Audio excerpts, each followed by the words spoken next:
nga rabii, kada kayo amin, siya ni Dan Fronda, and welcome to Talk Time. Talk to me.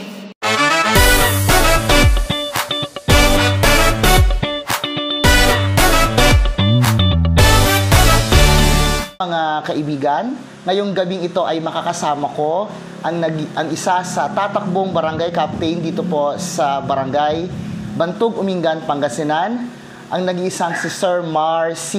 Mimbrere. Magandang gabi po. Gandang gabi rin sa iyo, Dan. Ayan. Kamusta po kayo ngayon? Ayos lang ako, Dan.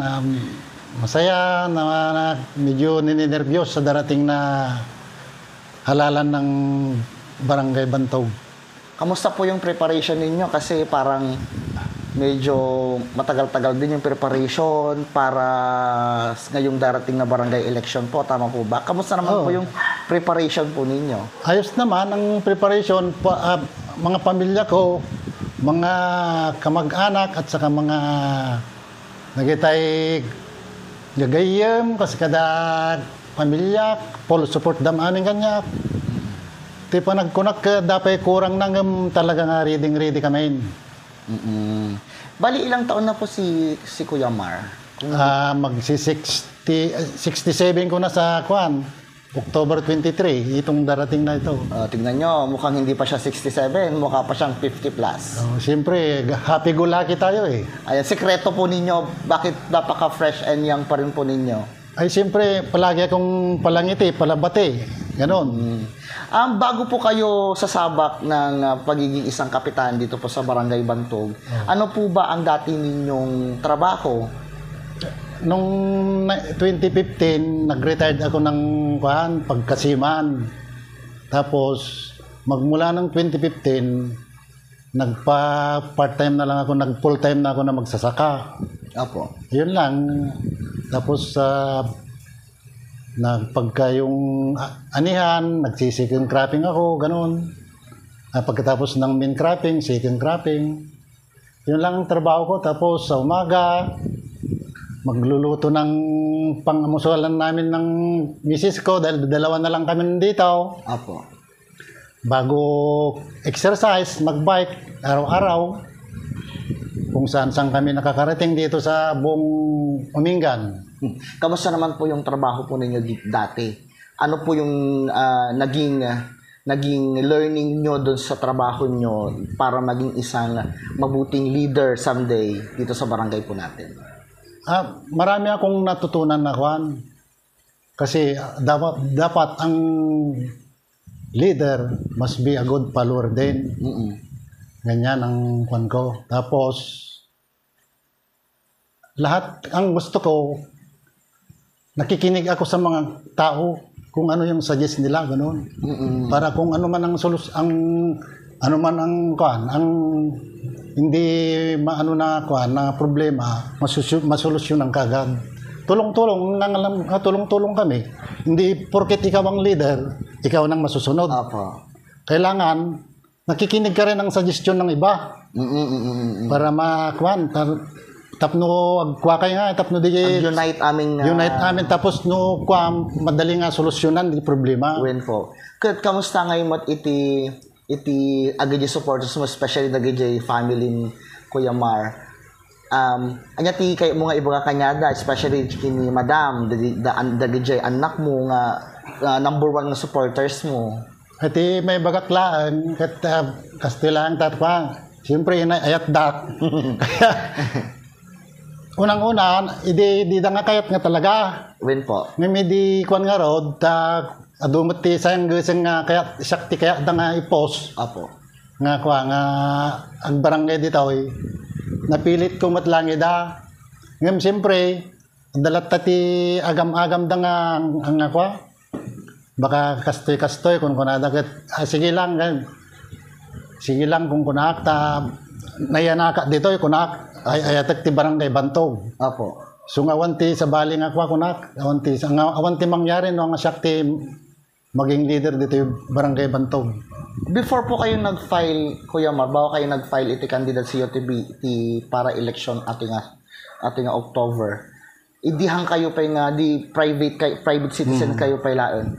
anya kay mo't iti maibagam nga naaramid mo ito'y barangay Bantog na amom nga tiwala ka para sa sarili nga kayam na i-handle mo't iti barangay Bantog. Ado ti natultulungak dito yung tattao. Apo. Ado di kiti natultulong ang tattao tapos tumultulungak ngam jak nga Ibagbaga.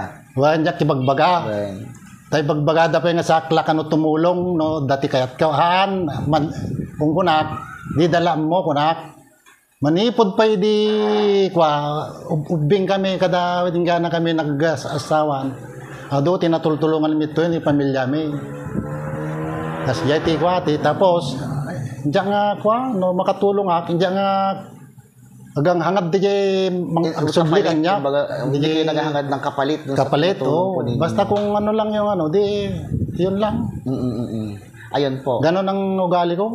Well, ngayon po, tatanungin ko kayo, Kuya Mar, ng 10 tanong at sasagutin po ninyo na galing po sa inyong mga puso. Okay? Handa ka na po ba? Handang-handa na. Ayan. Unang tanong po natin kay Kuya Mar. Sir, bakit po kayo tatakbong barangay captain dito sa barangay po natin? Ano po ang tunay na dahilan? Gusto kong mabago kasi ang barangay Bantog. Gusto ko mapaganda at mapabuti. Kasi sa naobserbahan ko ngayon, parang ano na eh. Parang dati umangat na eh. Apo. Tapos biglang lumubog na naman. Apo. Gusto ko mapaganda tapos lahat ng mga kwan diyan, mga farm to market ko gusto kong makuan lahat, mapaganda. Tapos dito malinis na barangay ang gusto ko. Well, Tapos ang mga tao gusto ko united para magandang takbo ng kwan, ng barangay. barangay. Okay. Next question po natin ay ano po para sa inyo ang ibig sabihin po ng serbisyo publiko? Para sa akin ang serbisyo publiko wala kang kuan ang wala kang inaano na ang inaano ko yung kapakanan ng iba ang na walang kuan ba walang gusto ko pag nagserbisyo ko wala kang kinikilingan walang pinuprotektahan ganun. Apo.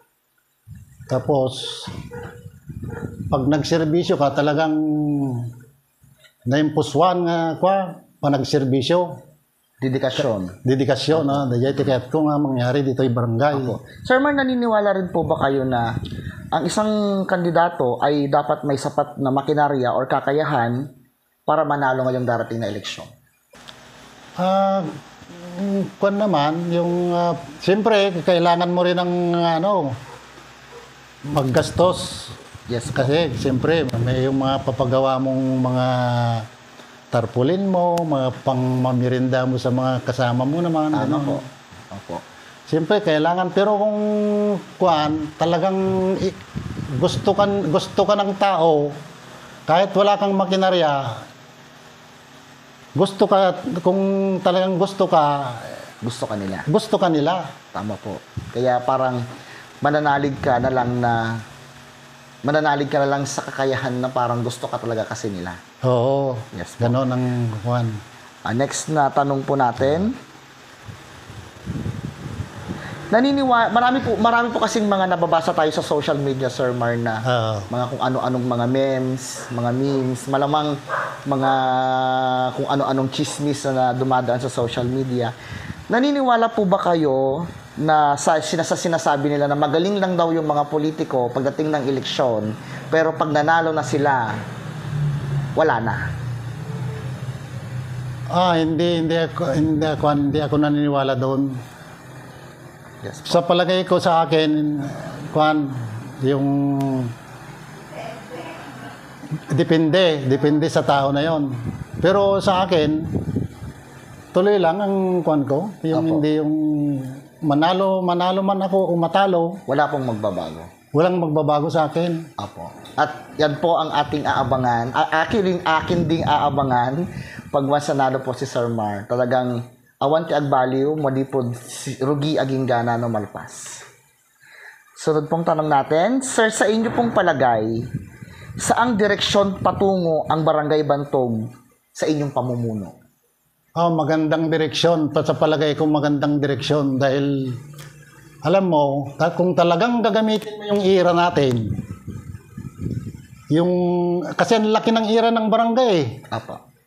Kung talagang ibuhos mo dun sa mga proyekto at saka mga kung ano-anong mga services na yan, magandang papatunguhan ng barangay natin. Sa tingin nyo po, ano po yung nasa isip ninyo na unang-una ninyong ipara-prioritize once na nakaupo na po kayo?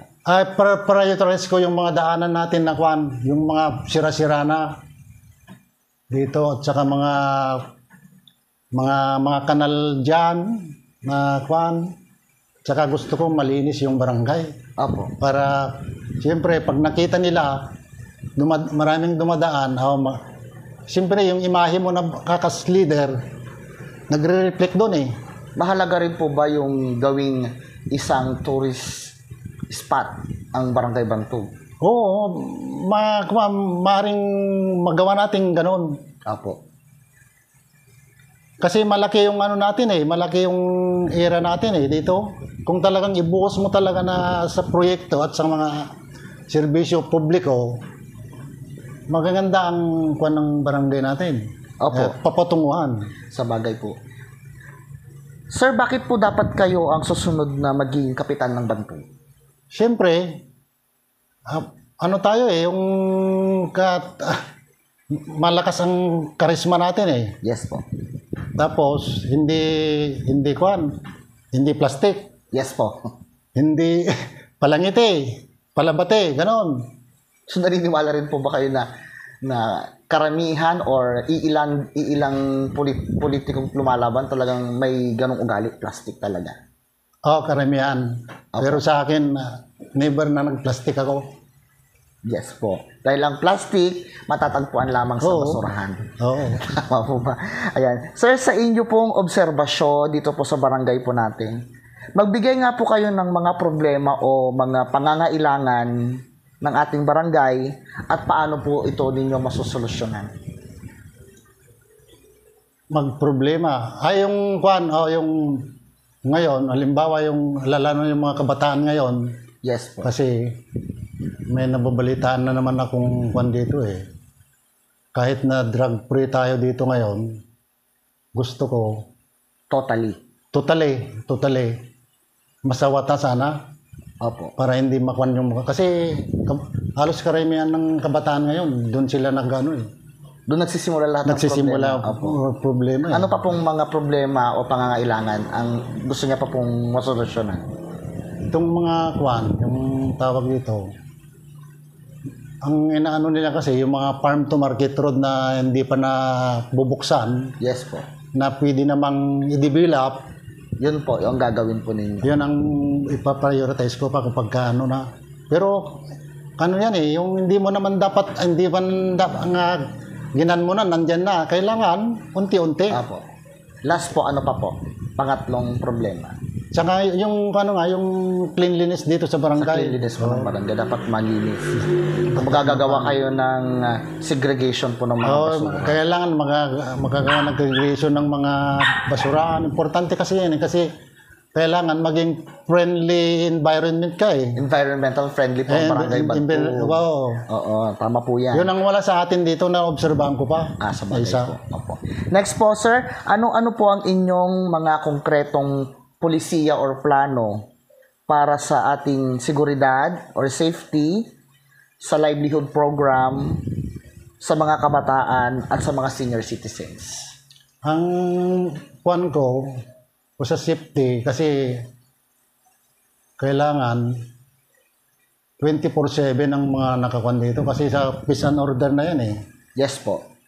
Kailangan pagka ako ang nakaupo, 24/7 na kwan yan, merong naka-duty na nagro-ronda, mga tanod, ganyan, o kaya mga kasama ng mga kwan, yung mga tawag nyo, may naka-duty na officer of the kagawad na isa, o kaya CBO, kasi dalawa, o.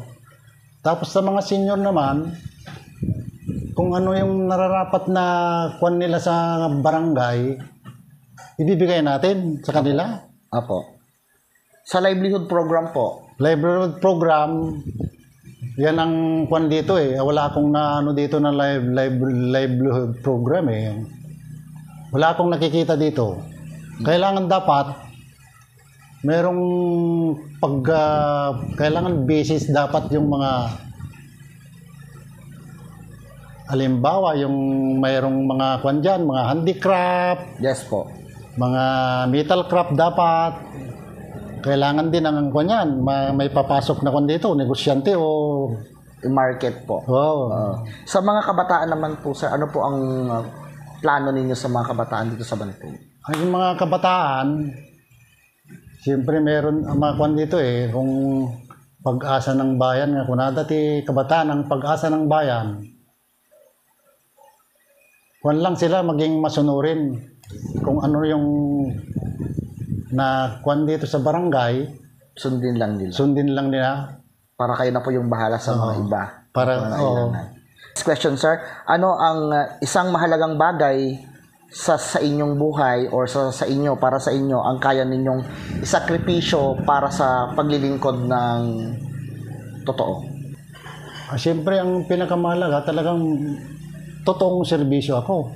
Opo. Ano po yung AJ bagay nga kasla medyo maset aside yo dahil di pinagserbiyo dito yung Bantog? Siyempre, hindi na mawala yung pamilya mo, di ba? Okay, nang kayo masyado makakawit dinasapan. Hindi mo, Juan, kailangan nakapokus ka na dyan sa Oo.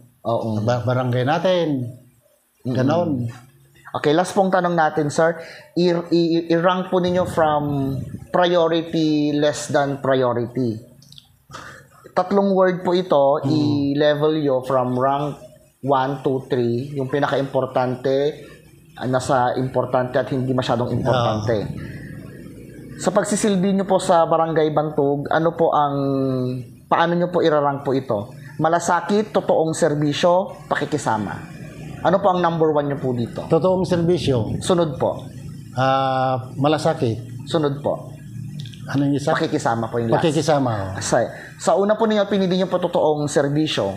Bakit po itong pinili ninyo? Kasi yan ang hinahanap ng tao eh. Yes po. Yan ang talagang number 1 na hinahanap ng tao, yung totoong serbisyo. Yes po. Tapos yung sunod po is malasakit. Siyempre, lahat naman tayo kailangan, kahit kapitbahay mo o kahit kabarangay mo, siyempre mayroon kang malasakit sa kanila na talagang magmalasakit ka sa kanila. Opo. Para at least pag meron kayong concern sa kanila, Oo. magiging concerns din po sila sa inyo in return.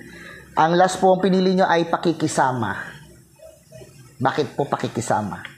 Siyempre, makisama ka sa lahat. Sa akin, pinakikisamahan ko lahat eh. Mapano man dyan.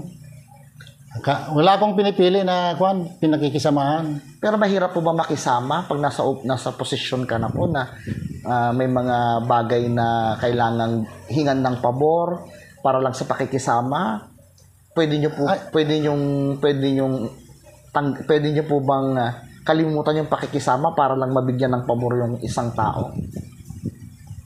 Depende naman sa ano yan. Kung talagang ano naman yung pakikisama mo at saka mali yung dito sa kabila, tapos yun ang totoo, di syempre, Doon po kayo sa totoo. doon ako sa totoo. Okay po. Ayan po. Maraming salamat, Sir Mar, sa oras po ninyo. Maraming salamat din, Dan, sa panayam mo sa akin. God bless po and good luck po sa darating pong eleksyon. At ngayon po, Sir Marv, ibibigay ko po sa inyo yung oras para pasalamatan, kamustahin, or ikampanya po ninyo yung sarili niyo sa lahat po ng mga nanonood pong mga kabarangay po natin dito sa Barangay Bantog po. Magandang gabi sa inyong lahat, mga kabarangay.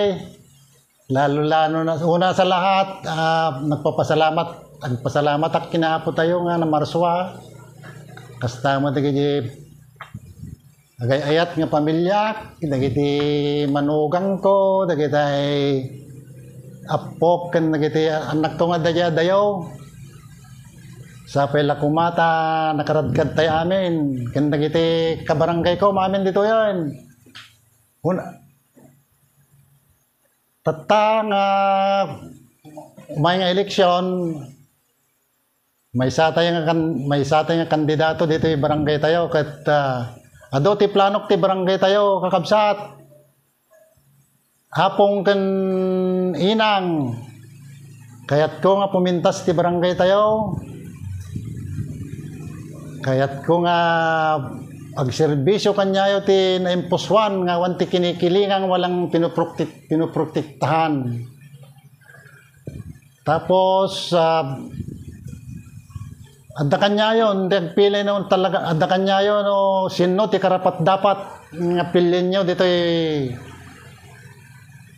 barangay tayo no di na kasisingputan no nalakayo nga kwa nga asigan. Tapos kayat ko ti barangay tayo pumintas manan. Amin to nga ira tayo magamit tayo ito ti napaypayso nga proyekto ken nagiti serbisyo. Kaya lang ti may bagak apo nga madanto pa tinayon na dati nung panagkakampanya mi. Siya ni Mar Kudal Membrere may isang ngayangay dito barangay Bantog ken may isang nga sumaruno nga barangay Kaptenyos sapay lakumata pilin nyo tinumotoy biyang tuloy to ti progreso ken manag-angat man dati barangay tayo. Diyos ti agngina kada kayo. Salamat.